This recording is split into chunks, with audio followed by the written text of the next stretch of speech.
The smartest person in the Jurassic Park franchise in general has made some of the incredible creatures of Jurassic World. Pretty much the Jurassic franchise in general. The Indominus Rex, Scorpion Rex, and Indoraptor are some of Dr. Wu's best creations.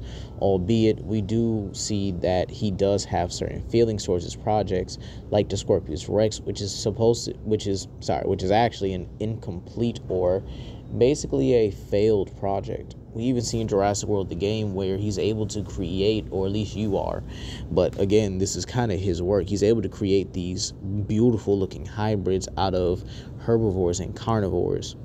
So here's what we're going to do, right? We're going to give Dr. Wu access to his laboratory and his workers, but he'll also have researchers from the Monster Hunter universe. All right, he'll also know how these monsters work from their biological standpoints to how they are in nature, everything. Dr. Wu will basically just be thrown in Monster Hunter with his laboratory protected fully by the guild, and he'll have his own private hunter, a hunter that works for him and gets paid. All right, I mean, they get paid every mission, but you guys get my point though. So what does it really entail in Monster Hunter when it comes to these monsters? Well, first things first, you have to look at them as super powered animals, kind of like Pokemon, if you will. They eat each other, they will fight and compete, they'll mate, they'll either lay eggs or give live birth. They have their own habits, but they also come with their own abilities. Like I said earlier, they're just super powered animals. They have poison, dragon, wind, fire, electricity, earthquake, sound, webbing. They have all these types of manipulations. Again, they're basically super powered animals, and even then they're much bigger than some dinosaurs. So Dr. Wu would have to know all this in order to create the hybrids he wants out of them. Now obviously, yeah, we're going to get into things like the hybrids are obviously going to look different here, but this is basically how I think Dr. Wu would make each one of these hybrids in Monster Hunter, starting off with the Indominus Rex. Now, the Indominus Rex has a plethora of DNA in it, mainly a belly sore and some Carcharodontosaurids like Giganotosaurus, Tyrannosaurus.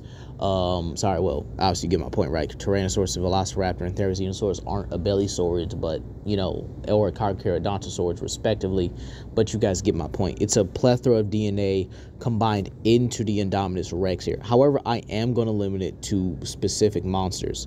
For the base DNA, I think a full-gore Anjanath would be perfect. The reason why I'm saying a full-gore Anjanath is because a regular Anjanath doesn't cut it. I do think the Indominus Rex may even get the sails and the nose inflation along with the electric sac within the Anjanath. Now, we're going to mix it with something else here so it can kind of smooth it out here. Now, another monster I would like that would fit it is Lagiacrus. Considering the Indominus Rex has Deinosuchus DNA, there's only one thing in Monster Hunter just relatively close to any form of crocodile. That's obviously an abyssal Lagiacrus. And I think that would help it because it adds that Elder Dragon level of power within it, all right? Then you just have the sheer fact that it would also be able to hold its breath long enough, and this gives the Indominus Rex an aquatic adaptation, making it 10 times more dangerous. The next one I want to add is Acidic Glavnus for its hard shell and its resistance. Plus, it adds the spines on the back as well, and this may even cut out the sails in order to balance it. But it might even, but maybe the tail could come into play. Maybe, I'm saying maybe because the next creatures I'm going to put in here are don't really rely on their tails for a lot here. Plus, Anjanath's tail may be actually a main point for keeping it balanced. Meanwhile, Glavenus' tail is mainly made for combat. But let's say he is able to get Glavenus' tail along with Anjanath's balance and muscle attached to it. Next one I have to say is Odogaron. Either Ebony or the regular Odogaron would boost the Indominus Rex's senses, give him amazing claw strength as well, and would give him pretty much the strongest bite force pound for pound in Monster Hunter. Because you guys have to remember that Odogarons eat every kind of monster, from those who have ore and metal to those who have the thickest shells on them. Now, this one, you might say I'm a little insane for it, but I think Dr. Wu would definitely add Baruga Guru to it. Now, if you guys watch my Baruga Guru video in the Dinosaurs and Wyverns Kingdom playlist for, you know, ecology and stuff, I do think that Baruga Guru would fit the Indominus Rex. Plus, that tongue would just, it goes with it. This may even give the Indominus Rex a poisonous appetite along with its savage nature. And I just think that, again, that tongue would just be deadly on top of it. So imagine Glavenus's tail on one end, and you think you got away, but it shoots its tongue out and just grabs you and starts draining your life essence. Then we got Devil Joe, who will be the final genome here. The Dragon Sac definitely would be in it, and I think it may even mix with the Electric Sac, giving it a much more stunning, I guess you would say a much more stunning like effect here. Plus, Devil Joe would basically replace the Giganotosaurus's DNA within the Indominus Rex. So with these 6 here, I actually think the Indominus Rex could actually come out as a perfect hybrid. Claws and jaws from Odogaron, the size, weight, and mass from all 3 of these wyverns. But I think at the end of the day, I do think the Indominus Rex would be a out-of-control hybrid, just like it was in Jurassic Park, and here's why. Adding Devil Joe's appetite along with Baruga Guru's constant need to feed on venomous things is it's probably one of the worst ideas ever. And I think Dr. Wu would make this mistake because he did it with the Indominus Rex. But the thing is, the Indominus Rex was just kept in captivity and was just kept in, like, I guess you can't say poor living conditions, but it was kept in a small space for all its life here. I think the Indominus Rex with Elder Dragon level of power would basically be able to go toe-to-toe and might even be able to beat an Elder Frost Gammoth in combat. I actually do think that it would actually be able to go toe-to-toe and actually beat it with some moderate difficulty. But again, with the dragon, electricity, poison, and a much stronger bite force combining Anjanaths, Odogarons, and Lagiocris with Devil Joes, plus their teeth-like structure and everything, I think that it would actually get to the Elder Dragon level threat list and may even take an Acantor, a Eucanlos, Nergigante, or a Malzeno, something just on the lines of those calibers, or maybe just an Elder Dragon in general in order to take it down. But it may even take more than that. It may take an Elder Dragon and a Hunter to take it down, or a group of simply elite hunters to absolutely kill the this version of the Indominus Rex here. But hey, let's move on to the Scorpius Rex, the failed hybrid. And honestly, I think it would be a failure here. Now, the Scorpius Rex could have been perfect, especially with those poisonous quills, because I definitely think that why wouldn't the Indominus Rex, you know, have that? I think that would definitely be great for the Indoraptor as well. But the Scorpius Rex is actually seen as the failure of the trio because not only does it have ADHD, which is actually pretty sad for a carnivore, it's simply just a lot more murderous. But the creatures I would put into this DNA would be Iodrome. Iodromes are seemingly just unnaturally aggressive, plus they have their own poison spit as well. And I think it would fit. I would also say maybe Gendrome or Velocidrome, or maybe Great Jaggy as well, or Great Roggy would also fit. But at the end of the day, yeah, one of these bird wyverns would fit.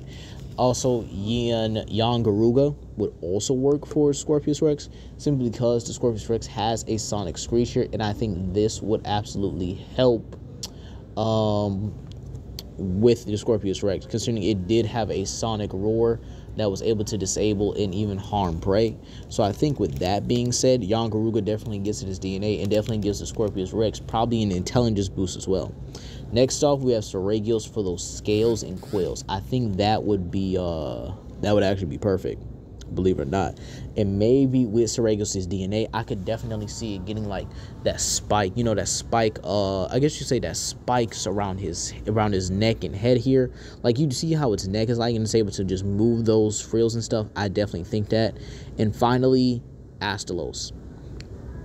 I think the aggression of Astalos would just work out perfectly for it. Plus the bioelectricity that Astalos uses here, plus its aggressive nature, definitely puts it at a definitely puts it in a perfect line for the Scorpius Rex here. And if I did have to add one more creature to it, maybe, just maybe, I would give it maybe maybe a little bit of Bishaten in there, maybe a bit more ape-like or at least Fang Beast-like structure. But at the end of the day, I just see the Scorpius Rex actually being put down by the hunter, or maybe it gets away from the hunter, is able to reproduce, and then it becomes a problem. However, I do think the Scorpius Rex species would die off because they would simply be just too aggressive and bite off more than they can chew constantly. All right, I think this would actually come in the form of them being kind of wiped out eventually by things like Nargacuja, Tiger Rex, and so on and so forth, because they would actually have to adjust to the environment. The reason why I say the Indominus Rex would last longer is because it actually has Elder Dragon-like stats, or at least Elder Dragon level monster stats. Meanwhile, the Scorpius Rex, I don't even think would have that at all, because it's just such an unstable creature, it wouldn't know how to use it. So eventually, I do see it dying. Now, for the last one, the perfect hybrid himself, the Indoraptor. Now, the Indoraptor honestly could go many ways here, but I think I found a way for the Indoraptor to actually work in verse and how it would actually be able to adapt to the environment, because this one is not just aggressive, but it's more perceptive. It's able to analyze and actually plan out its attacks more methodically than the other two. So here's what I think. Espinas would be a good base genome, and I do think it would also add things like Velocidrome into the DNA, because I just think that, well, for Espinas, as one of the few base genomes in there, I just think that giving it the ability to poison, giving it a higher metabolism so it doesn't have to eat so much either, but only eat when it's actually, you know, full out hungry. And then for the rest of that time, it could also build up that toxicity and probably release it in combat, which actually would help the hunter greatly. Now, I'll get into why that in a little bit. Next up, Nargacuja, easily. The Indoraptor is kind of perfect with Nargacuja's DNA. Very dark, very stalker-like, very calculating, very smart, and I definitely think the tail quiz will come in handy. Same with this next one, Najarala, giving it more of a vibrational sense as well, being able to, you know, feel the vibrations of its prey coming, like how normal snakes operate. Plus, I think giving it more of a vibrational ability and the ability to use its spines as, I guess you could say, grenades almost, would actually prove to be a useful endeavor. Now, with the Indoraptor being the perfect hybrid, I definitely could see Dr. Wu presenting it to the guild as a potential ally, a potential, basically the Palmut before the Palmut almost. I just think that the Indoraptor itself is just such a great and non-complicated hybrid, because if it succeeded, it would have been used for military applications anyway. So why not actually let the hunters do that? Huh? Why not? I think it would actually be great to have the Indoraptor as the perfect hybrid for the franchise. So overall, I think Dr. Wu as a person, or at least Dr. Wu in Monster Hunter, would definitely have some ups and downs. I definitely think he will go around the world studying these monsters, collecting DNA to build the perfect hybrid. But hey, that's all I can really say about it. If Dr. Wu was in Monster Hunter, he'd probably be a much more evil genius than he was in Jurassic World. But let me know what you guys think down below. Please comment, like, and subscribe with your friends. This is Legendary Grimlock, and I hope you all have a blessed day. Peace.